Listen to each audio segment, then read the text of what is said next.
OCCW presents the Royal Ramble. It's weekly wrestling show. Turn your microphone on. Well, you didn't tell me that. Let's try that again. Turn your mic on. Live from the Taylor Dojo in Stanton, California, OCCW presents the Royal Ramble.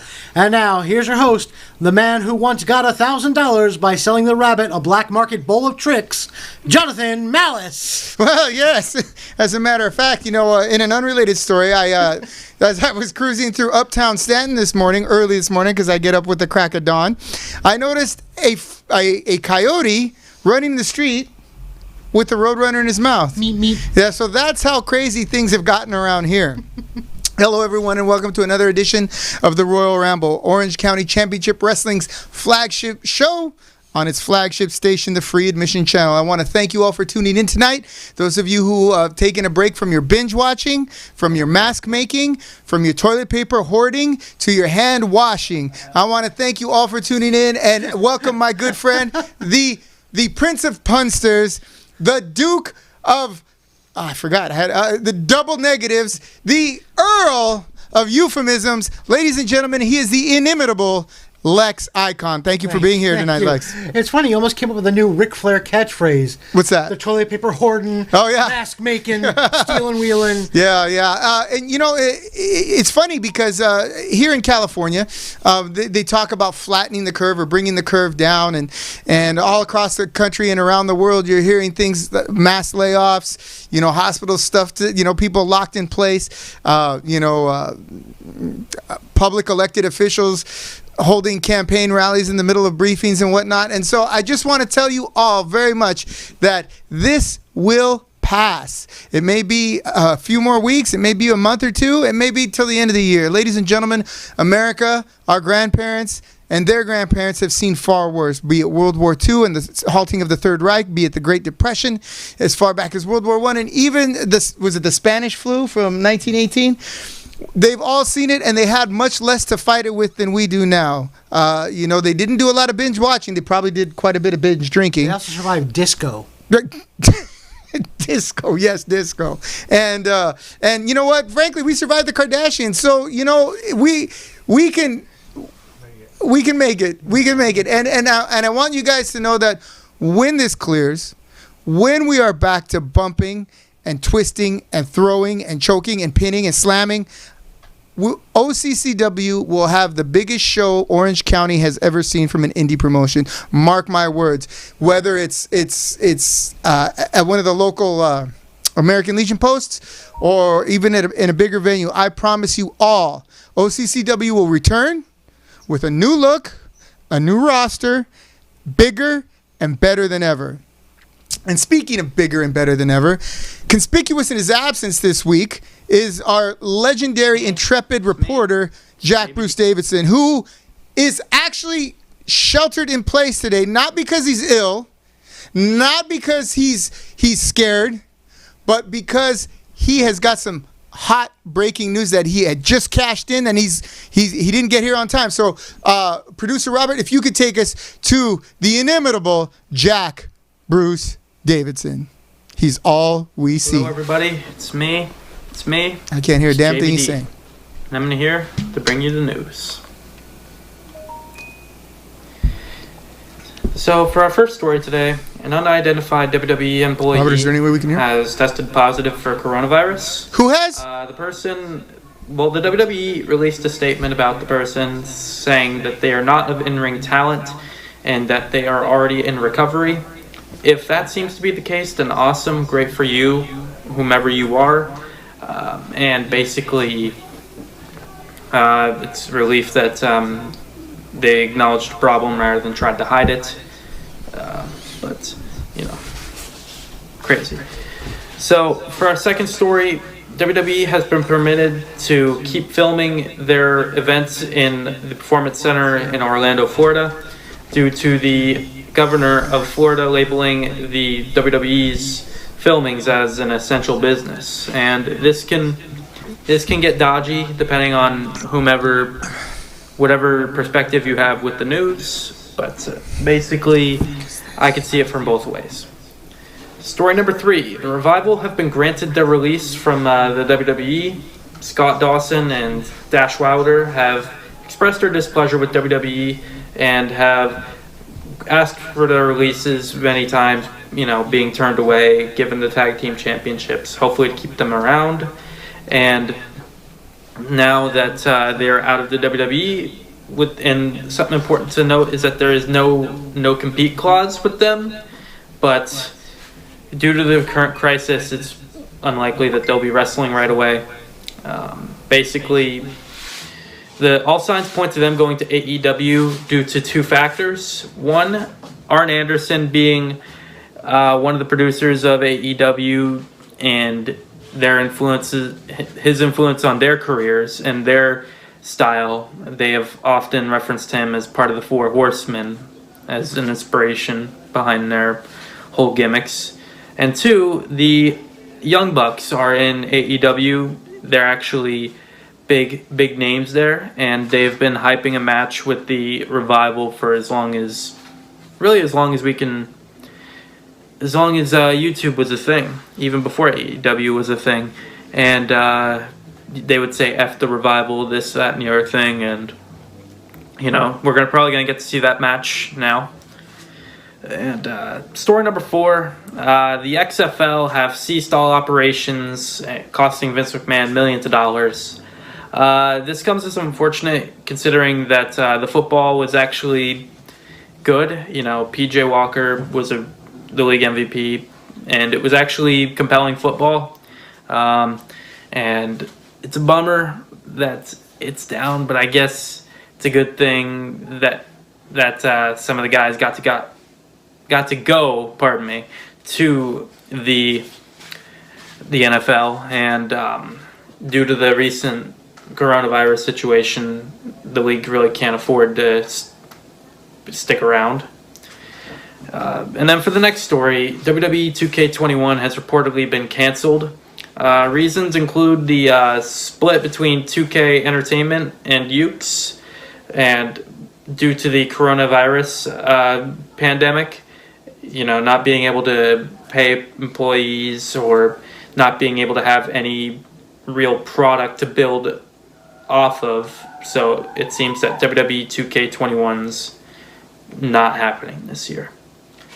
And then for our final story, WWE has released a lot of talent in the past week, as well as the aforementioned Revival. The list spans such names as Kurt Angle, EC3, Fit Finley, Lance Storm, and longtime referee Mike Chioda, and there's more to be named. Obviously, this is due to the rosters being too big at this time to pay for due to the recent pandemic, with WWE losing ticket sales. They've lost a lot of money, with not just the coronavirus, not just the WWE, but with the XFL. So a lot of the money is gone. But all we can hope for is that hopefully all the talent either gets re-signed as soon as the pandemic's over, or maybe they get new starts in different companies. But it's unfortunate that all those people had to leave the company like that. A lot of them had been employed there for a long time. Mike Chioda there since the 80s. But I guess that's all for the news. But I do have one thing to say. Basically, it's to everyone at home.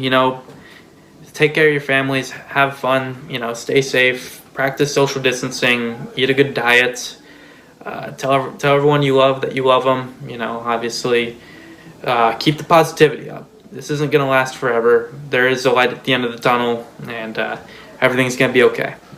I'm JBD, and I'm all you need.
fire in a crowded theater.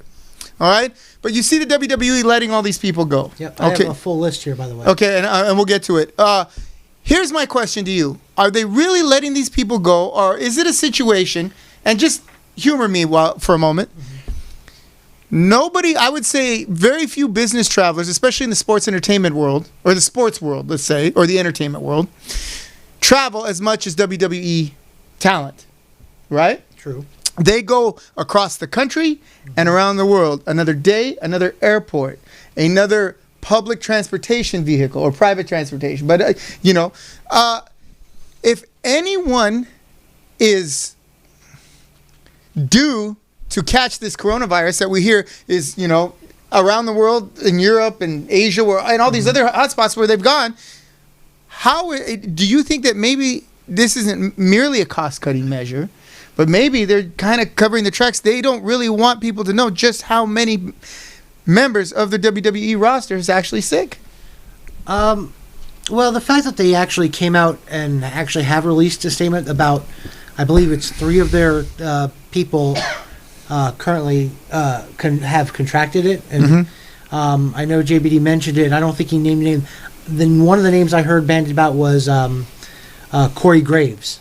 Corey Graves. That's the rumor I hear, but I don't know how true you have to remember, okay, not only are they traveling to all these faraway lands, all right, they are jammed in the back of, these sports arenas. As they walk to the ring, what do? All the faces high five the fans. And they stay at hotels and where they there's a bunch of people. Yeah, so I this whole transparency thing, in the name of transparency, I honestly do not think that the WWF or WWE is being honest with us about how many of them are sick. And I really, really can tell you, doesn't surprise me. I don't know. I mean, there's a lot of the people who are on this list that I'm sad to see go, but in a way, maybe it's going to open more doors for them in other situations, because there's a lot of guys I personally feel that were not treated well by WWE as far as... And how they were let go? Not necessarily how they let go, but how they were used while they were there. Okay. You want me to go down the list of what I have here? Give me a few names. Don't give me the whole thing, because they can get that online. Talents. I'm not going into the back behind the scenes stuff. EC3, he was a TNA champion. I think he was really wonderful. He was a great personality, and I think he got shoved to the back burner, as did a lot of the guys who were in TNA that moved to WWE. Surprise, Rusev got let go. Right. Rusev. Maybe he wanted out because that angle he was in. But yet Lana not. So maybe there's more to that angle than we know. Yeah, I'm not sure there. Anderson and Gallows from the OC. Okay, we'll talk about that. And Rowan was let go. One of the guys I thought was treated not great was Eric Young. I think Eric Young's a remarkable talent. Especially when he did his crazy madman gimmick in TNA was Impact, I guess it's called now. I thought he was superb at that, and when he started Sanity in NXT, it was just wonderful, but they just pushed him again to that back burner, and there's a lot of the guys like that. Yeah, a few more people that are watching, they're saying they can't hear us, Robert. Oh, okay. So, well, can you hear us now? If you can hear us now, I want you to send us in a question. A question for Lex Icon. I'll move my mic closer, too. His opinion of how things are going, things of the past. Bill Chu, I know you're still sheltering in place because you're right in that real danger zone there, that demographic where that has to be careful. So hope you're doing good. I hope you're washing your dentures out, and I hope that you're feeling great. Let's see, who else is watching here? Big Bad John. Big Bad John, the referee from another mother. How's it going, Big Bad John? I am coughing, but it's... And Auntie Heidi. Auntie Heidi. You know what, Heidi? We're glad you're doing well. We're glad you're feeling better. And I want to just wish you all the love and support any person can get, because no one deserves it more than you do, my love. Hope everything's going well. Can't wait to be in the ring with you again. Can't wait to be putting on shows with you again. Can't wait. I have that picture you made for my birthday. I have it framed. So, Heidi, much love, and we're glad you're doing okay. All right. At this point in time, Bill Chu, I'm waiting to hear, you don't have dentures? Oh, that's great, Bill. All right. That's good. That's good. Or did you lose him?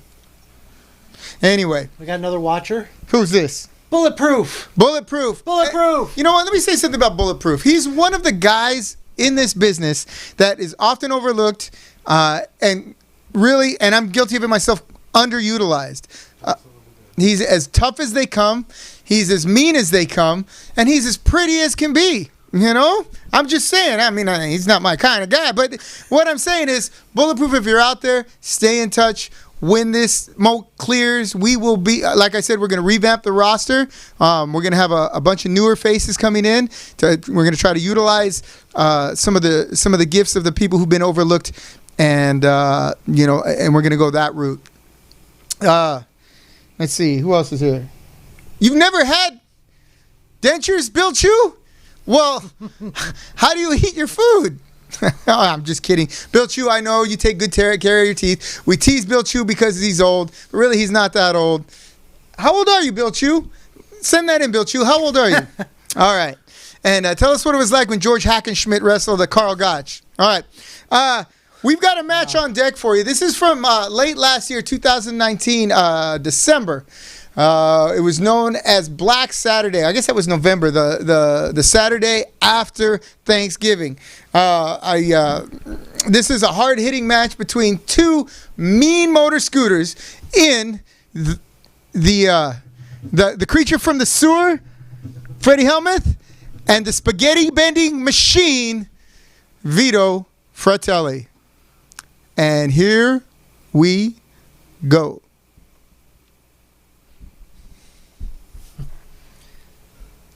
Bill Chew says he's 86 years old. Hey, who's that in the ring? That's some awesome-looking, handsome guy. Really? Because he's barely fitting in that striped shirt. I know, I'm talking about the other guy. Oh, sorry. I was going to say, Luther's there too. But.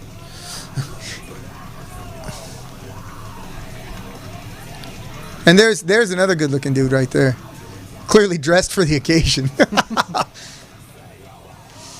Oh, and there's Vito Fratelli. Let me tell you something about Vito Fratelli. He is as mean as they come. He's as strong as an ox, twice as smart. But he moves around pretty good for a big guy. He moves faster than I do, that's for sure. And he's, you know what? And he's technically adept at all areas of wrestling. He has experience.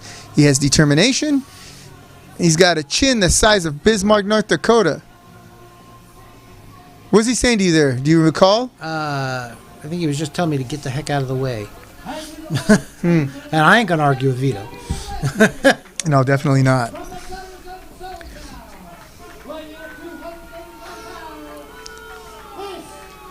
Okay, and this is the red curtain that we have, courtesy of Dustin Lawyer, who has been, supporting us with lighting and It's the same effects. Color, the same color as his lobster.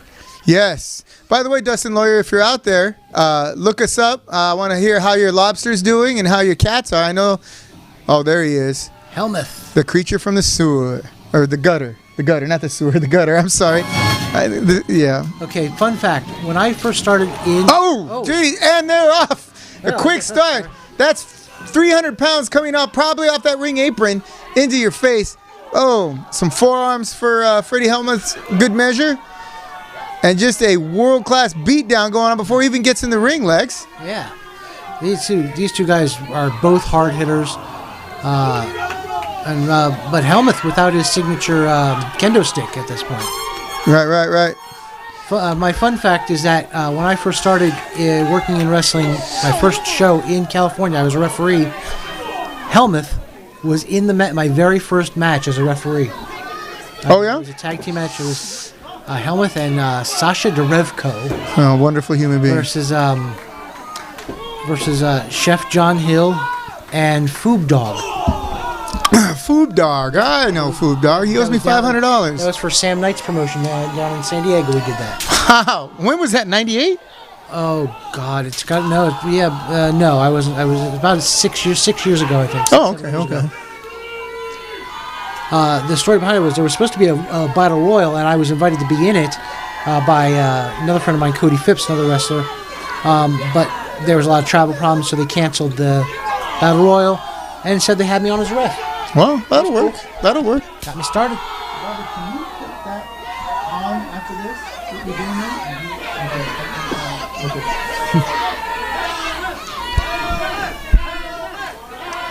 Oh, there's the kendo stick. And I'm assuming this must have been a no DQ match. I don't know if you can DQ him. They haven't gotten in the ring yet. That's true too. Clearly, Luther Dansby is, has a laissez-faire approach to enforcing the rules. And now, I guess now he says, ring the bell. And bells have been ringing for the last 5 minutes. I'll tell you that right now. Vito with the upper hand, putting those heavy forearms. Freddie on Rubber Leg Street. Sorry, Helmet. He doesn't like the Freddie anymore. No. I would say this for Helmuth. Since that match, umpteen years ago in San Diego, he's come such a long way. It's Big chop by Vito Fratelli as he's working Freddie into the corner. That's an Italian pork chop right there, that is. Whoa, ducked by Freddie Helmuth. A big chop of his own for good measure. Putting the choke to Vito Fratelli. Oh, Vito. Now, this was during the height of the OCCW Lucha Pro feud, I believe. This is true. And, of course, Vito Fratelli was a standard member, gold member, if you will, of Lucha Pro. And Freddie Helmuth, for all his angst, has always been on the side of OCCW no matter what. Oh! Drops his backside in between the shoulder blades of Vito Fratelli. Fratelli is looking for the door, and Freddie shows him to it. Another capacity crowd at American Legion Post 555. That was 3. We had 3 straight sellouts of our shows. We had this one, Black Saturday, and then we had Cage Match in February, and then we had the last one was the Heartbreak City Rumble. 3 sellouts in a row. It was fantastic. And we're going to continue that once we get back started, aren't we? Yes, I'm looking at a bigger venue, as a matter of fact. All right. Reversed. The buckle. Here comes Vito. Big splash in the corner, and Freddie Helmuth is looking for the number of the truck that hit him. Boot. And there's another one for good measure. Italian leather boot right there. That's right. A Bruno, what do they call those? Bruno Malley. Yeah. Bruno Malley, those ugly ass Bruno Malleys as O.J. Simpson. Yeah. All right, putting his leg on the bottom. This is extremely painful. I don't know how guys bounce back from this. I've had that done to me once, and I was injured for months. That's a bad hurt that he's going through right there. Boom, he drops the elbow, hooks that leg. He's really going to work on that leg. On that right leg. I guess he figures that's a weak point on Helmet there. If it wasn't before, it is now. As it were. I think that's what they call that. A what? A knee DT. A knee DT. When you grab the leg and basically DDT it. Oh, and I know this has never been said in wrestling before, but that apron is the hardest part of the ring. With the exception of the ring post, yes, absolutely right. Man, what a can I borrow a term? A lobber snocker? Wow. I had one of those when I took penicillin. I don't know what that means, but I heard you had to pay extra for that. Yes. $50, same as in town. Okay.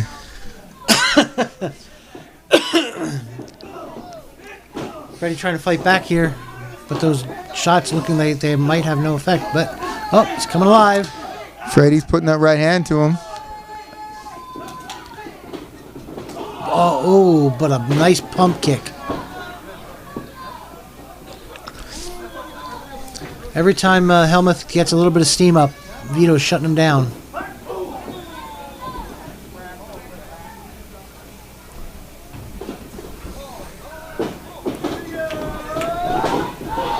Face wash in the corner. Crystal Gutierrez is watching. Amanda Carmichael is watching. Welcome to the show, ladies.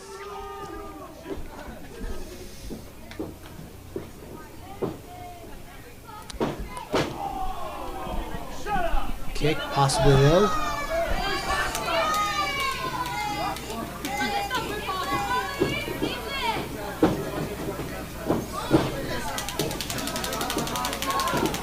Going for a nice... just barely got him up for that suplex. Or is it suplex? Vertical suplex. And Big elbow coming off the ropes. Vito Fratelli drops that elbow. Nonchalant cover. He thinks he's got him. Never cover a guy like that. No, I don't care if he's out cold. You go for the win. You don't go for the showboat. Got to get to that pay window, as they say. Oh, Freddie spitting on people again. Big slap. Just disrespect right back. Now, see, those just get Helmuth riled up. You slap him in the face, he's going to get Yeah, now he's giving you those palm strikes. Those aren't just slaps there. Those are palm strikes. Ooh, And a snap suplex. snapping That was beautiful. Vito Fratelli over and planting him almost through the ring. 2 count. Now we got the arm bar. Hold number 26, according to Chris Jericho, I believe. Yes, that's right. Arm bar. Oh, he's going for the submission there. Vito finds his way to the ropes.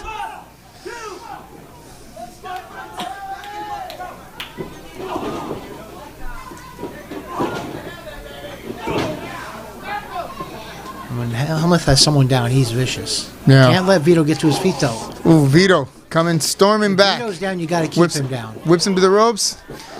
Oh! That is called a... Overhead belly-to-belly suplex. That's right. And Vito just taking control of the match slowly but surely. And Goes to the middle not a rope. Small man. No. Oh, Oh. a big splash off the second rope. That's got to do it. No. Oh. 2 count only. Freddie kicks out. How many? 2. All right. There's, Luther Dansby making the call in the ring. I think he calls it the lasagna leap. The Mastacholi masher. The marinara mashup. Here's the Sicilian splash. Oh. Missed it. And a form to the back of the head. A few more for good measure.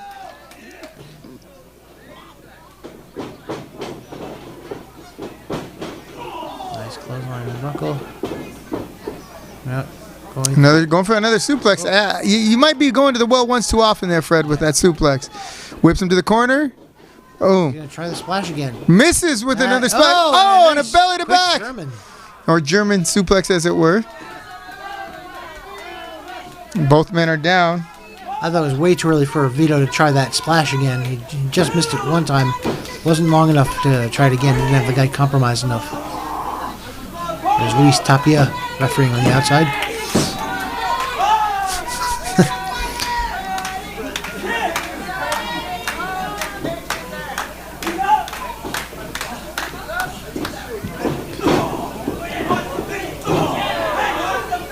Cam Bolton.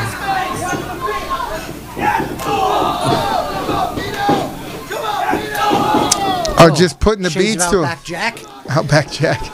I remember Outhouse Jack. He didn't last long, did he? from Humpty Doo. Yeah. Keep me cockatoo Q's sport. I actually recently found out that Humpty Doo is actually a place in Australia. Is it really? It's not a made-up name, just to sound funny. Body slam from. Oh yeah, that's gonna slip a disc or two there. And a senton. Ouch. That might do it. Oh, Another 2 count.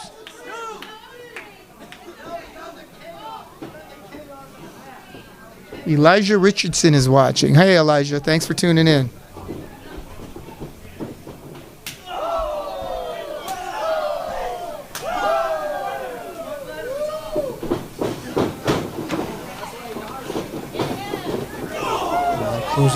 Clothesline, corner clothesline.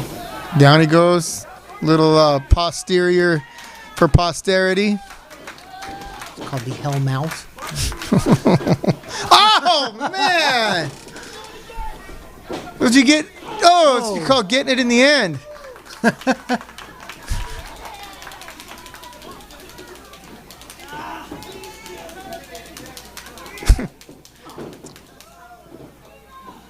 Going for another suplex. Nope, not this time. Oh, back into the corner. They must have been shoved in that corner a few times. Oh, sky high. oh, Vito takes it. wow! He gets the spaghetti bending madman.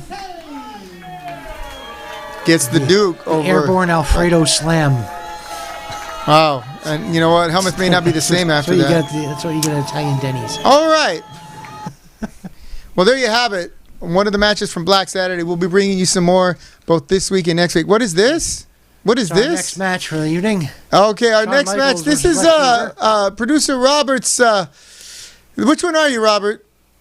I don't know. I haven't started. Never mind. Okay, at this time, I want to.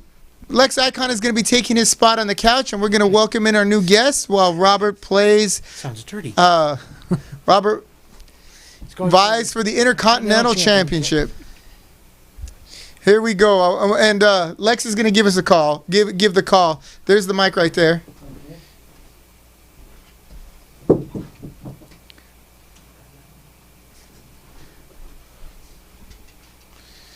So into the broadcast booth comes the former one half of the tag team championship team known as La Raza. He is now on his own. His name is Alexander Vega. Welcome, Alexander. Oh, we're going thank to you, John. air high five while we're practicing social distancing. And you're joining the match in progress. Razor Ramon versus the Undertaker. Definitely Razor Ramon, one of my father's actually favorite wrestlers. Why I now use the Razor's Edge as a finish. Which one are you, Robert? Okay. Well, perfect. There you go. Okay. Sadly, So he's the Rick Bogner razor. That's the No, problem. that's the only unfortunate part. That's the unfortunate. Hopefully, then luckily that's the real Undertaker. there's stuff. 2 rounds in this, is there? Yes. Come on, Look, John. You This play is these video games. Is this the growing in up? your house? game or just Not the this one. I was WrestleMania already video grown game? up when this one came out. Would you play Sticks and Stones? No, I played WrestleFest. It was an arcade one, and then there was the famous pro wrestling on the Nintendo Entertainment System. A winner Right, is you. Know how you. to say Nintendo. I was there when it came out, young blood. Well, I'm not surprised about that. I was There's there the when Razor Atari Slice. came out. 2600, baby. Yeah, Okay. baby. All right, so Robert with the Say hello win. to the bad guy. There you go. As Razor Ramon, ladies and gentlemen, Robert, Ooh. if we're keeping score or we're keeping track, he is now officially 1-0. We don't want to see another one, Robert. That's okay. I know. I'm trying to bring you guys back. He was about to ride on the Robert, Lex Express. You've had your fun. All right, let's see. Who else is watching? Rachel Stanley is watching. Oh, well, my name's not B.A. Marcus. No, Faye, it so, isn't. you It know, isn't. I've just, got something stuck in my Yeah. throat. I am so sorry, John. That's all you can say? Just gimmick infringement. Sorry. Oh. Sorry. B.A., my Hey, Yoga Star. apologies. All right, love you. All right, let's see who else is watching. Robert Simerson is watching. Adam Woods is watching. Hey, Adam, I know you're sheltering in place, right? Hope you're doing okay out there. Send us in some questions about Nick Bockwinkel or Ray Stevens, whoever it is you want to talk about on the show. We'll be happy to address them. Yeah, Nick Bockwinkel, by the way, fun fact, contestant on the Hollywood Squares back in the 70s. Nick Bockwinkel, there you have it, was a contestant on the Hollywood. Channel you And he, watching? and he was also in an episode of The Monkees. Did he sit next to Paul Lynde or above him? Or No, on he the was a Monkees? contestant. Yeah, he was a contestant. He was a contestant on Hollywood Squares, and he did a non-credited role in an episode of The Monkees. Wow, very interesting. Very interesting. Tell us what's going on with you. I know you've had a split with your longtime tag team partner, Freddie Flores. What? I know the future's kind of in limbo right now, but it always is. Well, yes. So tell us what's been going on with you, other than the obvious, and where you see yourself going. Well, besides the obvious, everyone, I just want to wish everyone safe. Hopefully, everyone's being as cautious as they can be. And just like John said, we'll get through this. We always will. We always will. That's right. Other than that, unfortunately, yes, me, Freddie Flores, no longer tag teams. That was a real crappy way that broke up. I mean, not tag teams don't last forever, but man, that was a pretty dastardly way of letting you know he didn't want to continue on in that capacity. Unfortunately, it is, but can't say that I didn't see it coming. It's just a matter of when. Right. Yeah. So fill us in for what happened. So during the cage match, myself, Freddie Flores, Voodoo Master, and Helmus, of all people, having a tag team match. Me, Freddie, taking full advantage of what we normally do is kicking, but it's what we always do. At the end of the match, him and I came out the victors. But He had a kendo stick ready to hit Helmuth, and I pressured him into, you know what? Do what has to be done. I know that he had, championships with that gentleman and other federations. I knew that he was, wrestling other places with him as tag team partners, but I wanted to make sure that La Raza was number one in his eyes, and unfortunately, he made a decision, and clearly La Raza was not it. He decided to join Divine Intervention, stab me in the back. Him, Helmuth, both hurt me, and you know what? It is what it is. At the end of the day, I will move on and become a stronger person. Finally get a chance to show who Alexander Vega is, and that's just a ruthless monster who will let no one beat him down like that ever again. All right. Strong words from an inspired man, Alexander Vega. Alex, you don't mind if I call you Alex, do you? John, you can call me whatever you want. All right. I want to take a moment to recognize Alexander Vega, Luis Tapia, Gustin Uberstud, and Mikey O'Shea. No. Let's see, who else was it? There was one other person. Anyway, I want to thank you guys for your charitable contributions to the dojo and to OCCW to help keep things on the straight and narrow and keeping it going in this difficult time. I know we're all a little bit hurting. Maybe not today, seeing as how some of us got those stimulus checks in. That's a different story. I got stimulated today. They got stimulated today. But I want to thank you guys for thinking of OCCW and doing your best to help us out. That means a lot. Without saying too much, these gentlemen, Luis, Gustin Uberstud, Alexander Vega, went out of their way to put a little bit into the coffers of OCCW to make sure that all our bills get paid, that the rent gets. So thank you guys. I hope you're watching, Luis, Gustin Uberstud, if you're watching. You didn't have to do that. I certainly didn't ask you to do that. Of course, you didn't have to do it, but you did it out of the kindness of your heart. You showed continue to support the OCCW in this difficult time, and I promise you, I won't forget that. So thank Mikey you. as well. He sent me, and then I just passed it over. Yeah, so all right, thank you very much. Credit where credit's due. Yeah, absolutely, Mikey O'Shea. I know Mikey O'Shea is not exactly rich, right? By any means, no, but he's so that was incredibly generous of you, Mikey O'Shea. Thank you very much. Miss you, brother. Tell your mom I said hi, because we've been cracking each other up a little bit on social networking, so that's kind of fun too. Yes. Paul Stitz is watching. Ladies and gentlemen, our number one fan, tied for first place in a three-way tie. Paul Stitz, miss you, love you, brother. Hope you're doing okay. All right, that said, all right, ladies and gentlemen, we have come to the portion of our show known as Topics. Yes, that's right, Topics, where I will put a topic on the table for our distinguished panel, and they will have 1 minute to give their opinions on said topic. They can be pro, con, they can be indifferent. It does not matter. Here at OCCW and the Royal Ramble, your thoughts are your own. Ladies and gentlemen, this is Topics. Who wants to go first? I'll definitely go. Okay, the topic. Okay, let me preface this by saying there hasn't been a lot of really good stuff going on in wrestling for there to be topics. I mean, the topics are pretty limited and everyone's discussed them. So I'm going to go to the past a little bit. I'm going to go all the way to the past. I'm going to go several years into the past. I'm going to bring up a wrestler, and I want your honest opinion of him. I know you'll probably have a stronger opinion than he will, simply because it was that because long I'm older. Yeah. Yes. Okay. Yeah. Abe Lincoln. I'm almost as old as John. Ladies and gentlemen, the topic is Lex Luger. Yeah, ladies and gentlemen, Lex Luger. For his opinion on the topic, Lex Luger, I give you Alexander Vega.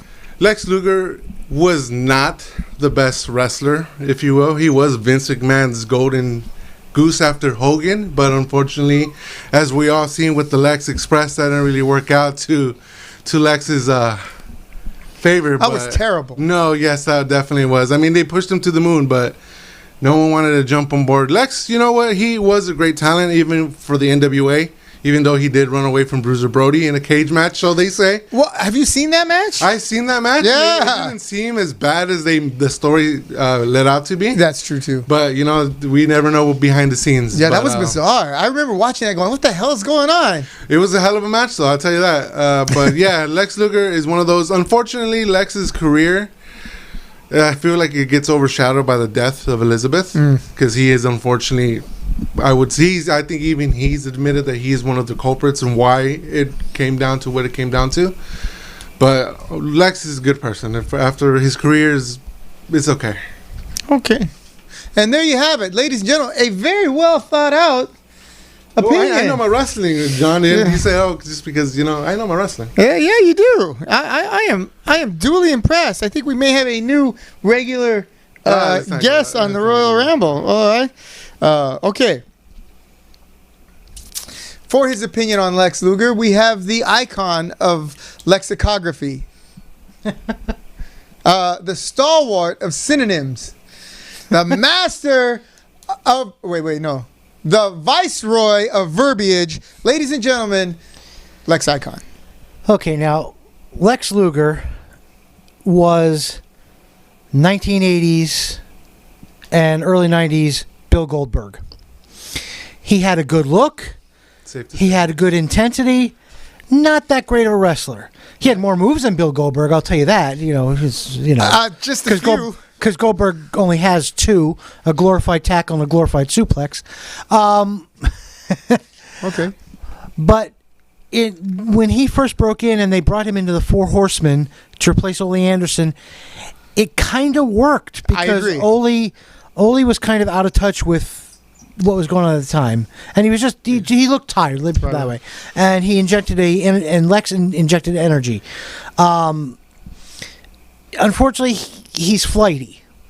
I don't think Lex really ever knew what he wanted, because he would be in WWE, he would be NWA, then WWE, and then on Raw, and then on Nitro the next week, and I think that flightiness just worked against him, and I think that's what people didn't. Yeah, it's funny you should say that, because I remember, I was not smart. I wasn't smart up to the business. I mean, I knew about no, the validity John, you weren't thereof. smart. But when I saw, I would read. I was limited to the aftermags. For those of you old enough to remember, Pro Wrestling Illustrated, The Wrestler, and Wrestling. I read all about Lex Luger down in Florida, and I was dying to see him when he came to the NWA, and I could see him on TBS. I was like, this is going to be great. And, he would cut those promos, and they were unique because he wasn't just a screaming madman. He was very articulate, and he was in incredible shape. And I remember thinking, wow, this is going to be great. And then I watched him wrestle, and I was like,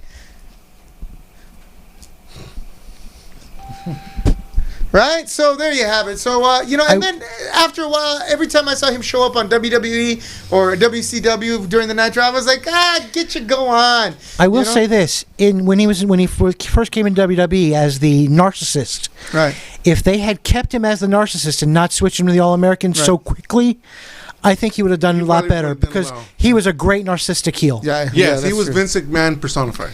Okay, some more viewers. We have Teresa Duncan is watching. Donna Naughty Blair. Naughty Donna Blair. What's up, Donna Lou? What it do? Long time no see. All right. Let's see. So there you have it. Two very well-placed opinions on the total package, the narcissist, and the... What was he when he was the Lex Express? I think Lex Luger, the All-American Lex Luger, the All-American Lex Luger. All right, there you go. Who hip tossed Yokozuna? Who got that count out, that bizarre count out win, and all the balloons and everyone's cheering for him. And I'm like, no, thank you. All right, this next one is a little more current. In fact, it's current. The topic for this, and we're gonna let Lex go first. The topic is who. Scratch that. Your opinion on WrestleMania without fans. Lex Icon. Let's hear it. I have more moves than Lex Luger. Yes. WrestleMania without fans was interesting. I personally liked it, but just without fans in general, I like being able to hear the not the work comments, but the actual comments, like when a wrestler gets in the referee's face. I love to hear them shout at the referee, and I like to hear the referee shout back. Okay. I love those confrontations. On the other hand, the wrestlers, when they're in a ring, they feed off the energy of the fans. And if a crowd is hot, that means your wrestling is going to be hot. And we've seen it through our work. We've seen it through their work.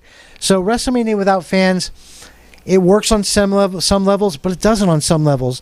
I will say this. I liked the two-night idea of WrestleMania, and I think they should keep that. Definitely better than 6 hours of friggin' it gives more fans more fans a chance to see it also, see part of it. So I would say half 50-50 for me. Okay. All right, good. So there you have it. He's kind of in the middle, on the fence, down 50-50 for Lex Icon on WrestleMania being live. All right. For his opinion on said topic, we have Alexander Vega. Let's hear it, Alexander Vega. Well, WrestleMania did have a fan and had the biggest fan hanging over their ceiling that was going. So let's not say WrestleMania didn't have any. It had one fan. As far as how I like the show was okay. I wouldn't say that it was the greatest. Clearly not, but it's not the worst either. Luckily, the talent was able to kind of compensate for the fact that there was no audience, and you could really see that wrestling was made to be in front of an audience. When a heel or a babyface, when a heel cuts off a babyface, there's no boo. When a babyface, finally gets that comeback, there's no rush. There's no, I seen Otis try to chant like there's people there and he's doing this, and it makes him look like an idiot in front of nobody. Right. If there's no one reacting, so I wasn't really much of a big fan of it. Would I like the 2-day part? Yes and no. I'm very 50-50 on that. I really feel like it should stay to one night, but it wasn't a bad concept. Considering for everything that happened, it wasn't a bad concept. All right. Very, very good. Very nice. I like that. Very well spoken. You're a lot smarter than I remember. You never used to say anything. You never used to say anything. Freddie did not let me speak just because he didn't want to get overshadowed. Wow, yeah. I mean, I've heard 3 or 4 words from you, and now that you've found your voice, I think we might have a new co-host on our set. What do you think, ladies and gentlemen? Let me know if you're watching, right? Let us know what you think of the new co-host, all right? The new co-hosts. Hey. All right. Our last topic is a unique topic, and we're going to go over 2 minutes on this. Can we go to 2 minutes on this, Producer Robert? Thank you. 2 minutes. Now, for those of you who are not familiar, all right, there is Battle Royals, and there are Royal Rumbles, or Rumble-style Battle Royals. The chief difference is a Battle Royal has all 20 or 30 or however many people in the ring at once, with the object to throw them out over the top rope as the match goes on.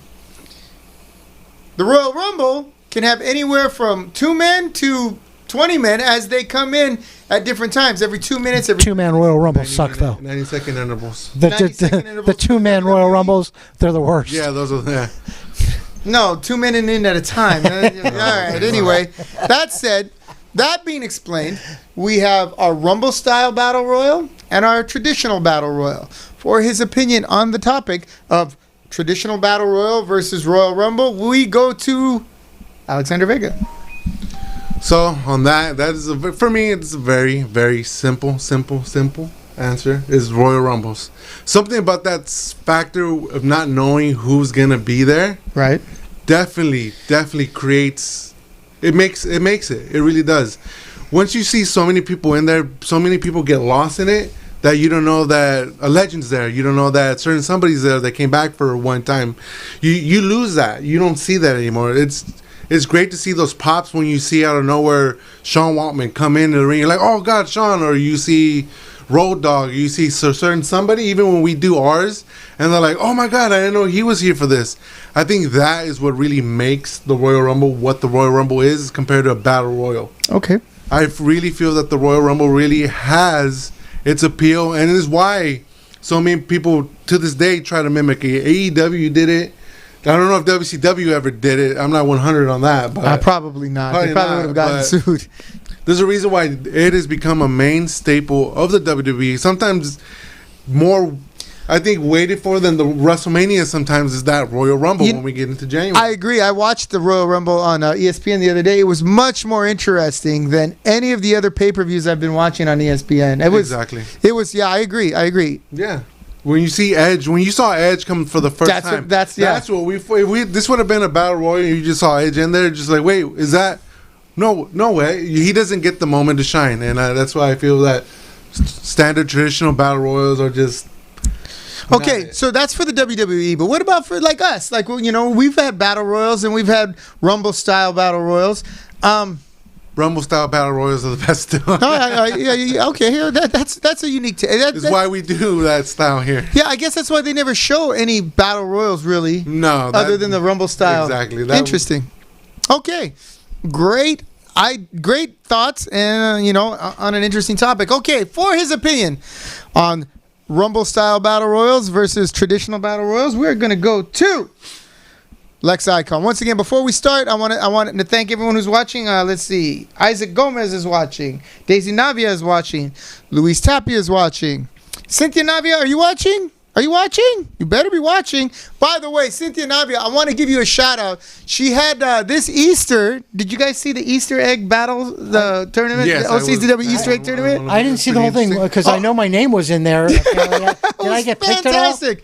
Yes, it was outstanding. I want to give a special hug and Easter kiss and social distancing love to Cynthia Navia and Luis Tapia and those wonderful children of yours.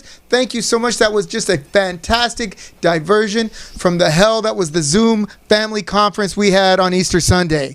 That's a whole other story. So back on topic. Our topic is traditional battle royal versus Rumble style battle royal. Lex Icon. Okay, if anyone knows me, if there's one thing I love as much as wrestling, it's game shows. And I'm going somewhere with this. Trust me. There's a game show started in the '60s called Password. Sure, Password. The rules were simple. Rules were simple. Convey a word using a one-word clue. Fun enough show. But in the '70s, late '70s, they came up with Password Plus, where it was convey the one-word clue, but each password was a clue to a bigger puzzle. Okay. That to me is analogous to Battle Royal versus Royal. I love a Battle Royal.